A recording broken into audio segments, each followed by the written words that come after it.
Vamos lá, galera, voltando aqui, certo? Então, o que vai acontecer? Né? A primeira parte eu já salvei aqui, tá, pessoal? A primeira parte eu já salvei e já aqui botei lá no Instagram, já salvei ali no Instagram, tá? Justamente para vocês terem acesso, tá bom? Abri logo imediatamente aqui a segunda parte, tá bom? Justamente para nós terminarmos aí e falarmos sobre os Lusíadas. Bom, então é isso. O que vai acontecer? Os Lusíadas significa os portugueses, beleza? Os portugueses. E aí, o que vai acontecer? Os Lusíadas é considerado aí uma das grandes epopeias da literatura universal, tá? Da literatura universal, juntamente com a Ilíada, a Odisseia e a Eneida, tá? Juntamente com a Ilíada, a Odisseia e a Eneida, né? Se nós levarmos em consideração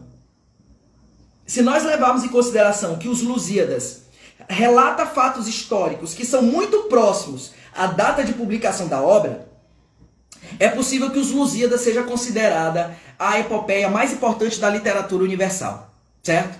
Porque, como vocês sabem, a Ilíada, a Odisseia e a Eneida, eu tenho até aqui um exemplar também da obra Eneida, né? Que é uma epopeia da literatura romana, né? Eu li também no curso de letras, né? A Eneida, da editora também Martin Claret. Essa editora de bolsa é muito boa, pessoal, certo? São livros muito acessíveis, muito bom de ler, certo? Então tá, porque, como vocês sabem, voltando, a questão da Eneida e da Ilíada, da Odisseia são obras que retratam fatos históricos, mas fatos históricos muito distantes da data de publicação da obra. Os Lusíadas não, os Lusíadas retrata a viagem de Vasco da Gama às Índias, que ocorreu em 1498, como vocês sabem, né? Mas, de certa forma ali, vamos colocar assim, a obra foi publicada em 1572. Então, a data de publicação da obra é muito próxima dos fatos históricos que a obra narra. Então, se nós levarmos se nós levarmos isso em consideração, os Lusíadas pode se tornar aí, talvez, nesse ponto histórico, a epopeia mais importante da literatura universal. Beleza? Bom, assim sendo, a divisão dos Lusíadas, né? A primeira parte dos Lusíadas é a proposição, que é uma das partes mais lindas que eu acho, né? Que é justamente a apresentação do tema, né? Como dizia o próprio Camões, né? Primeira estrofe: as armas e os barões assinalados, que da ocidental praia lusitana, por mares nunca dantes navegados, passaram ainda além da Taprobrana, em perigos e guerras esforçados, mais do que prometia a força humana, entre gente remota edificaram, novo reino que tanto sublimaram. Ou seja, vocês veem aí na primeira estrofe, né, que Camões está anunciando o tema central da epopeia. Qual é o tema central? A história dos portugueses. Ou seja, a chegada de Vasco da Gama, ou seja, do povo português, representado pela figura do herói Vasco da Gama, né, às Índias. Fato é que o herói da epopeia, vocês sabem, viram isso comigo na primeira aula desse curso, que toda epopeia tem um herói, que a história se centra na figura de um herói. No caso dos Lusíadas, há quem pense que o herói é Vasco da Gama, mas não é. O herói é todo o povo português, é toda a nação portuguesa, personificada na figura de um homem, que no caso é Vasco da Gama. Então é incorreto dizer que o herói da epopeia é Vasco da Gama. O herói da epopeia é quem? Os portugueses. Beleza? Então, o que vai acontecer? Nessa primeira parte da epopeia, Camões ele vai justamente colocar ali o tema central da epopeia, nessa estrofe, que é o quê? A chegada de Vasco da Gama às Índias, ou seja, a expedição portuguesa, né, a chegada às Índias. Né? E ele continua, né? Segunda estrofe: e também as memórias gloriosas daqueles reis que foram dilatando a fé, o império e as terras viciosas que de Ásia e de África andaram devastando, e aqueles que por obras valerosas se vão da lei da morte libertando, cantando espalharei por toda parte, se a tanto me ajudaram engenho e arte. Né? Então veja aí na segunda estrofe que Camões o quê? Exalta, né? Camões exalta a própria figura, né, do contexto histórico de Portugal, relatando aí basicamente que Portugal, claro, foi atrás das especiarias nas Índias, né? Mas também o Portugal foi também fazer o quê? Expandir a fé cristã, né? Nós sabemos disso, né? Que foi a perspectiva ali da chamada Contra-Reforma, né? contra a reforma, que eu vou enfatizar melhor essa perspectiva da reação católica lá no contexto histórico do Barroco, que é a quinta aula, perfeito? Mas saibam que eles foram lá também, não apenas para explorar as especiarias nas Índias, mas também foi para expandir o Império Português, expandir a fé católica, né? A fé cristã católica, certo? E aí temos a segunda parte do livro, que é a invocação, né? A invocação. Na invocação, como é comum em todas as epopeias, ainda mais essa que é inspirada nas epopeias da literatura grega, que no caso é Ilíada e Odisseia, sempre tem uma invocação. Como vocês sabem, as epopeias são marcadas pela... A gente falou isso também na primeira aula, né, do curso. As epopeias são marcadas ali, pessoal, né, pela intervenção dos deuses da mitologia greco-romana, né? Aqui na epopeia Os Lusíadas não é diferente. Por quê? Sempre lembrando, Camões era renascentista. E a proposta do renascimento é a retomada aos valores gregos e romanos, como vocês sabem. Então, o Camões ele vai invocar as Tágides, né? O que eram as Tágides? Eram ninfas, né? Eram ninfas que, segundo a mitologia, habitavam ali o chamado Rio Tejo, que é o rio que corta, um dos rios que cortam ali a nação portuguesa. Então ele fala: e vós, Tágides minhas, pois criados tendes em mim um novo engenho ardente. Ou seja, ele invoca, né, a entidade greco-romana para que essa entidade dê a ele inspiração para poder acabar o poema, né, para poder acabar a epopeia, né, a epopeia. A terceira parte que fala sobre a dedicatória e oferecimento. Então, como vocês sabem, os intelectuais, eu já disse isso nessa aula e repito, os intelectuais eram financiados pelo rei. Então, o que Camões, espertamente, para voltar para a nação portuguesa, exilado na África, o que ele, muito esperto, fez? Ele dedicou a obra, né, ao rei Dom Sebastião de Portugal. O rei Dom Sebastião se massageou o ego do rei, ele se sentiu muito grato e deu perdão real para Camões, ele pôde voltar a Portugal, né, ainda recebeu um financiamento vitalício por causa do livro. Então, as estrofes, né, que é a terceira parte, a dedicatória, né, da epopeia, as estrofes de sexta a 18ª estrofe, que na epopeia a gente vai chamar de cantos, ou seja, o canto 6 ao canto 18º é dedicado ao rei Dom Sebastião, né, ao rei Dom Sebastião. Ele começa: e vós, ó bem-nascida segurança da lusitana antiga liberdade. Veja que ele coloca logo o rei ali, né, como o grande protetor da nação portuguesa, né, como esperança, né, sempre lembrando que nessa época vivíamos aí no século XVI o absolutismo monárquico, né? O rei era o representante de Deus, o representante de Deus na terra. Como dizia Louis XIV lá na França, né? Éclairez-moi, né?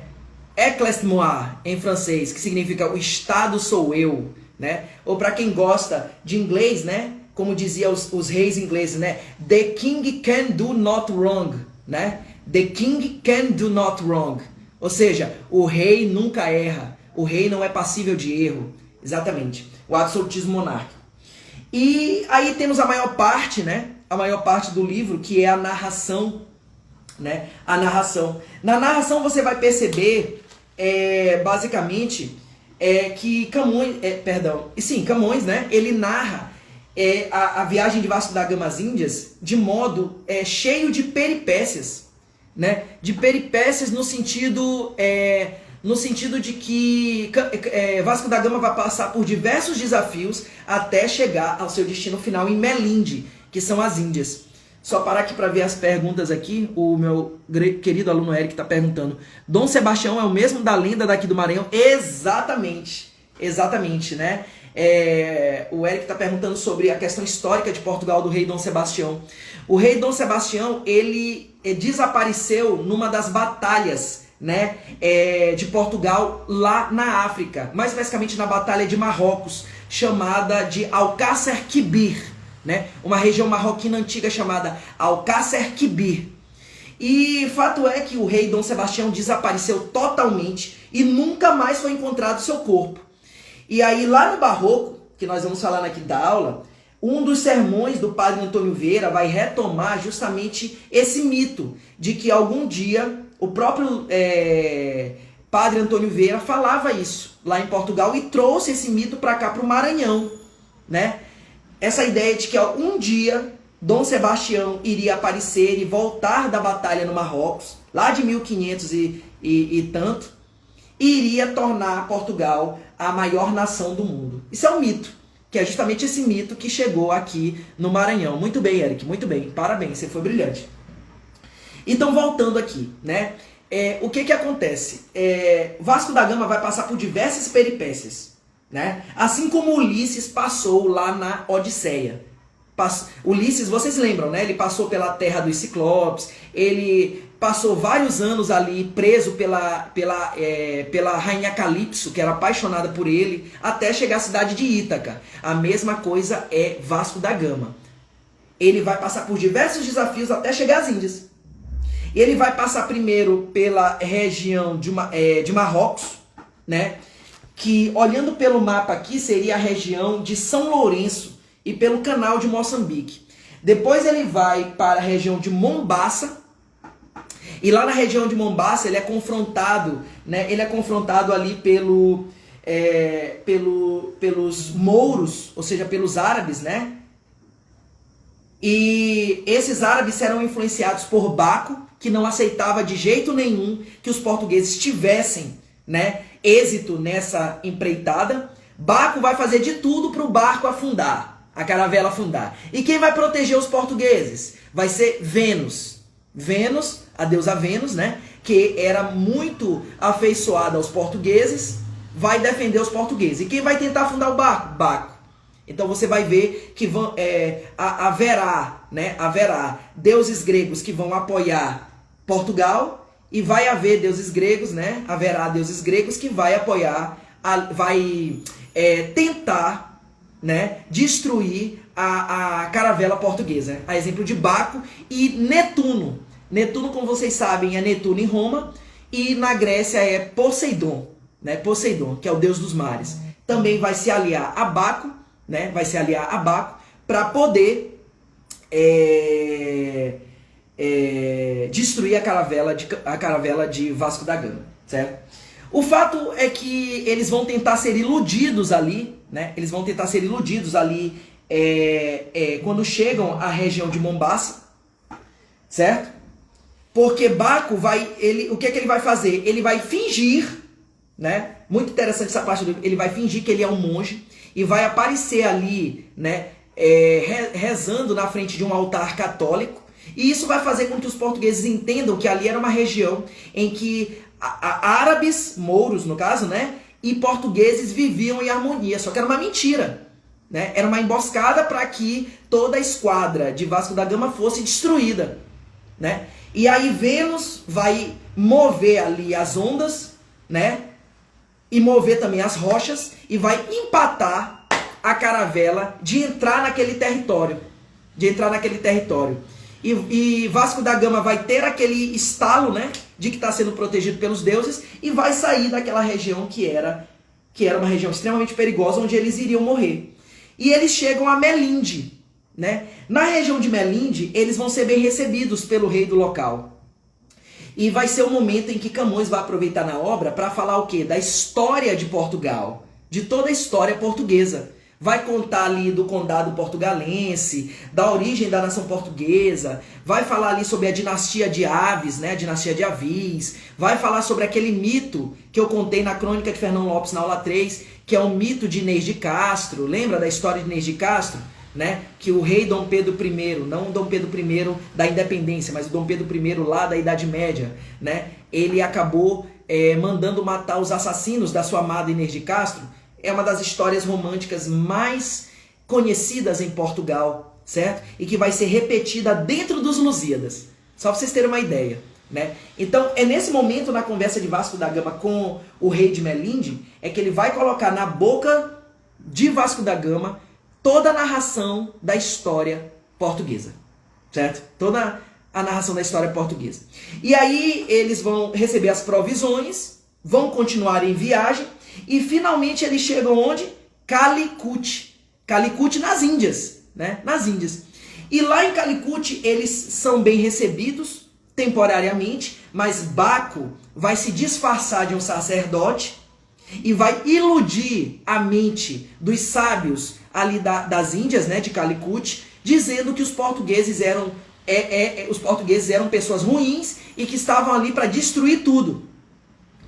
Os sábios, iludidos pela personificação ali de Baco, vão acreditar e vão atacar os portugueses. Obviamente os portugueses vão vencer a batalha, né? E vão pegar ali algumas provisões para provarem na viagem de volta para o rei Dom Manuel que conseguiram chegar às Índias, noz moscada, que mais que eles trouxeram da viagem? Vamos lá.